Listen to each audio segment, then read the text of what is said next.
class is back. No whiteboard. I'm just going to talk to you. So, here's a big thing, and this is probably one of the topics I've been discussing with some of my colleagues, some of my old coworkers, some of my students. Why is it so frustrating on the path to success? Let's get into it. So, here's one major thing, alignment. Things that actually go in the same direction. So let me break it down to you like this, right? A lot of my past experience in a lot of the previous roles I did, I was in sales. I was like number one at certain times. I was killing it, knocking out the park, making money, right?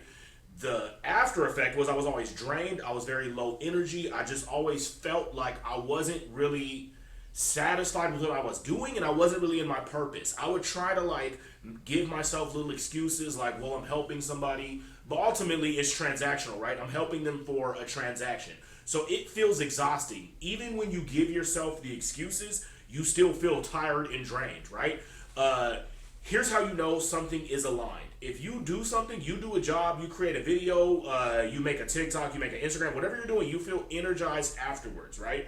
You're not chasing this level of like a title, you're building an impact, right? So misalignment, anytime it's not aligned, it really looks like burnout, right? It feels like, okay, I'm putting all my energy into something, even though I'm good at it, it's burning me out. I'm not satisfied. It's not what I want to do, right? I don't want to give myself the excuse of making money. It's just not something I want to do. So I'm not aligned, right? Now, I see this in education.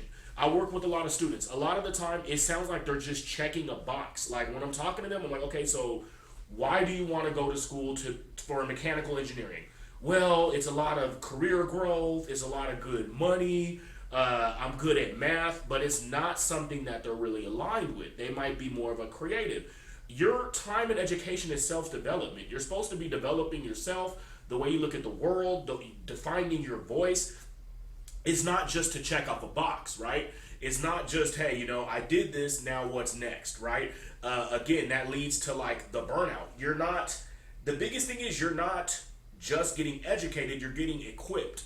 You're getting equipped to handle the world, right? Now, I also see it, one of the biggest ones with alignment. I made a short on dating apps, right? I made a little YouTube short on dating apps. Here's what it is. Here's my opinion. Basically, what I would see is dating apps and a lot of this new hookup culture, all that stuff, everything is focused on chemistry, not really compatibility, right? Not really people sharing the same vision or having the same communication styles. It's basically, hey, two people bored, start a relationship. Two people lonely, start a relationship. Now, we didn't discuss what dynamics we want for a long-term relationship. We didn't discuss the certain roles. We didn't discuss what we bring to the table versus what we would like in a partner, and how do we build and multiply that. So basically, instead of having it where it's like it's a peaceful future, it's kind of like a chaotic journey where people are trying to impact all this, right? It just doesn't really align. We're not going in the same direction, but we're trying to forge it together based on being lonely and chemistry, right? So basically the biggest thing is I try not to be too much of a preacher or a lecturer when I teach. I try to make it like a conversation.